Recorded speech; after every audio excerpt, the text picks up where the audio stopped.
तुम्हाला माहिती आहे का बुदरगड किल्ला कधी आणि कोणी बांधलाय तो? तर नमस्कार मित्रांनो, आज सुट्टी असल्यामुळे मी माझ्या फॅमिलीला घेऊन आलोय बुदरगड किल्ल्यावर आणि आज आपल्यासोबत आहेत नैतिक दादा, विनोद दादा आणि अण्णा. आता कुठं प्रवास सुरू झाला तर नैतिकला म्हणलं जरा चांगले व्हिडिओ कर, इंस्टाग्रामला टाकणार आहे. लागलं रडायला. हे आजकालची पिढी बघा अशी आहे. आणि कॅडबरी देतो म्हणलं कसला फुललाय बघा की.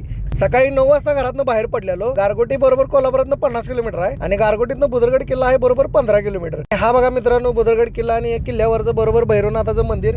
मेन म्हणजे आम्ही या भैरवनाथाचं दर्शन घ्यायला आलोय आणि आज रविवार असल्यामुळे खूपच गर्दी वाढली. आम्ही भरपूर वर्षातनं 4-5 वेळा तर इकडे असतोय. कधी एवढी गर्दी नसायची तर आजकाल जरा जास्तच गर्दी वाढली. बुदरगड किल्ल्यावरील श्री भैरवनाथ आमचा कुलदैवत असल्यामुळे लेकीला पहिल्यांदाच घेऊन देवाचं दर्शन घेण्यासाठी आलोय आम्ही इथं आणि तिची पहिलीच ट्रिप आहे ही. तर चला तर मित्रांनो तुम्हाला थोडीशी बुदरगड किल्ल्याची माहिती देतो. किल्ल्याच्या बरोबर समोर म्हणजे श्री भैरवनाथाच्या देवस्थानाच्या समोर ही नरसिंह तोप आहे. तर मित्रांनो बुदरगड किल्ल्याचे एकूण क्षेत्रफळ 180 एकर आहे आणि किल्ल्याची लांबी म्हणजे तटबंदी ही 5 किलोमीटर आहे अंदाजे आणि समुद्र सपाटीपासून 3190 फूट असून 1187 साली राजा भोज द्वितीय यांनी हा किल्ला बांधलेला आहे. तर 1667 मध्ये आदिलशहाकडून हा छत्रपती शिवाजी महाराजांनी किल्ला जिंकलेला. खरं पुन्हा हा आदिलशाहीने किल्ला त्यांच्या ताब्यात घेतला आणि परत 1672 मध्ये शिवाजी महाराजांनी हा किल्ला परत स्वराज्यात आणला. तर बुदरगड किल्ल्यावर भरपूर असे छोटे मोठे तलाव आहेत. त्यातला एक मोठा तलाव म्हणजे हा दुधी तलाव आहे. या तलावाचा पाण्याचा कलर म्हणजे दुधी कलर सारखा असल्यामुळे या तलावाला दुधी तलाव असे म्हणतात. जरा ऊन पण लय वाढलेला आणि भूक पण लय लागलेली. सकाळी येता राजाभाऊची भेवडा भेळ पार्सल घेऊन आलेलो. किल्ल्याच्या पायथ्याला कदमवाडी म्हणून गाव होतं आणि गावाच्या बरोबर रोड कडेला हे मंदिर होतं छोटंसं.